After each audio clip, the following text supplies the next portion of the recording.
Alfonso Scanio del Conalpa. Il Conalpa gestisce il futuro Parco Livatino dove da diversi anni vi state impegnando personalmente. Qual è al momento la situazione del parco? Il parco Livatino sta diventando una realtà e se tutto procede secondo i programmi, il 9 di maggio di quest'anno provvederemo alla inaugurazione del parco, anche perché quella è una data obbligata, è il 3° anniversario della beatificazione del giudice Rosario Livatino.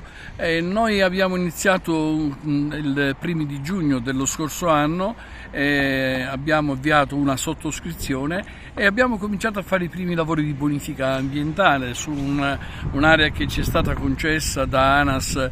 Devo dire che non ci aspettavamo nemmeno noi di avere questi risultati oggi, perché abbiamo fatto parecchio, abbiamo oltre che bonificato l'area messo a dimora centinaia di piante, tutte della macchia mediterranea. Devo dire che sta diventando un giardino e a breve completeremo con altre piccole cose tipo le stradelle interne, tipo lo steccato. Abbiamo creato un'area molto bella, particolare, la collinetta della Pace, dove insistono delle piante di olivo che sono state donate da varie associazioni ambientaliste agrigentine. Avete ricevuto qualche contributo da parte di enti o è stato solo un lavoro, diciamo, che avete riscontrato molte donazioni, molte sensibilità in questo senso? Come al solito in queste cose la sensibilità è dei donatori e delle persone, non c'è alcun intervento della politica, e io aggiungo per fortuna,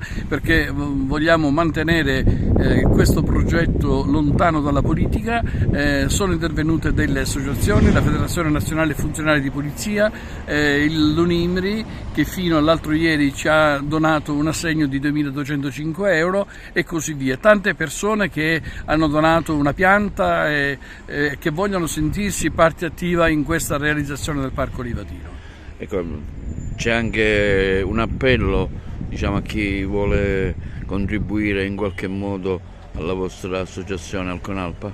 Sì, certamente, siamo nella fase di completamento, abbiamo bisogno ancora, come dicevo, di realizzare degli elementi essenziali all'interno del parco, per cui tutte le persone di buona volontà che si sentono vicini a questo progetto, anche perché il parco non apparterrà al Conalpa, assolutamente. Il Conalpa è il Coordinamento Nazionale Alberi e Paesaggi, ma è di tutti. Il parco bisogna sentirlo proprio. Abbiamo ridato dignità a un'area che era depressa, piena di erbacce, di rifiuti, e questo lo abbiamo fatto esclusivamente per ricordare la memoria del beato giudice Livatino. È un luogo che viene visitato attualmente, mi risulta, che anche da molte scolaresche del nord?